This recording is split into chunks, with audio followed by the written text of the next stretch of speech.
अमरीकी महकमा खारजा ने बलूचिस्तान लिबरेशन आर्मी BLA और मजीद ब्रिगेड को फॉरेन टेररिस्ट ऑर्गेनाइजेशन के तौर पर नामजद करने का ऐलान किया है।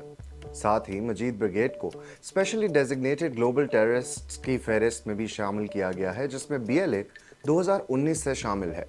पाकिस्तान में हुकाम ने इसे एक काबिल तहसीन कदम करार दिया है। US स्टेट डिपार्टमेंट के मुताबिक सन 2024 में BLA ने दावा किया कि उसने कराची में एयरपोर्ट और गवादर पोर्ट अथॉरिटी कॉम्प्लेक्स के करीब खुदकुश हमले किए। फिर मार्च 2025 में BLA ने कोयटा से पेशावर जाने वाली जाफर एक्सप्रेस ट्रेन को हाईजैक करने की जिम्मेदारी कबूल की, जिसमें 31 शहरी और सिक्योरिटी एहलकार हलाक हुए और 300 से ज़्यादा मुसाफिरों को यरगमाल बनाया गया।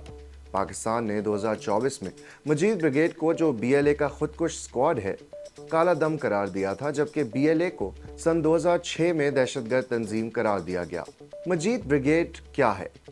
मजीद ब्रिगेड और इसके नाम नहाद फिदाइन का नाम पहली बार 30 दिसंबर 2011 को सामने आया। उस रोज कोयटा में अरबाब कुरम खान रोड पर एक घर के बाहर खुदकुश हमला हुआ। ये घर साबिक वफाकी वजीर नसीर मैंगल के बेटे शफीक मैंगल का था। शफीक मैंगल तो महफूज रहे, मगर उनके मुहाफिजों समेत 10 अफराद हलाक और 23 जख्मी हो गए।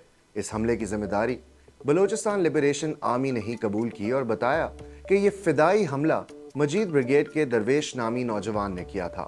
BLA की मजीद ब्रिगेड एक दहाई से बलूचिस्तान में सरगर्म है और हालिया बरसों में उसके हमलों में शिद्दत आई है। इसी वजह से पाकिस्तान ने UN सिक्योरिटी काउंसिल में भी इस पर पाबंदी का मुतालबा किया है। मजीद ब्रिगेड का नाम कहां से आया? जुल्फ़िकार अली भुट्टो की हुकूमत के दौरान जब बलूचिस्तान की पहली मुंतखब नेशनल अवामी पार्टी की हुकूमत को बरतरफ किया गया तो वहाँ मज़ाहमत शुरू हो गई।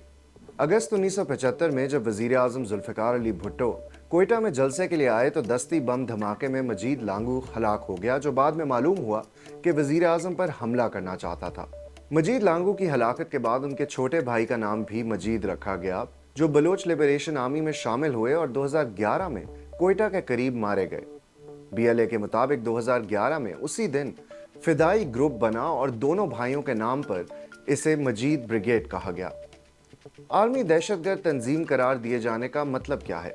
अगर किसी तंजीम को स्पेशली डेजिग्नेटेड ग्लोबल टेररिस्ट या फॉरेन टेररिस्ट ऑर्गेनाइजेशन डिक्लेयर किया जाता है तो इसके अमेरिका में असासों को मुंजमद कर दिया जाता है और इस तंजीम को माली मदद देना जुर्म बन जाता है और इसकी सज़ा भी हो सकती है।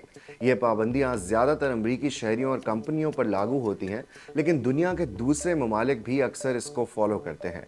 इस स्टेप का मकसद तंजीम की कार्रवाइयों को रोकने और इसकी माली और सफरी रसाई महदूद करने के लिए किए जाते हैं।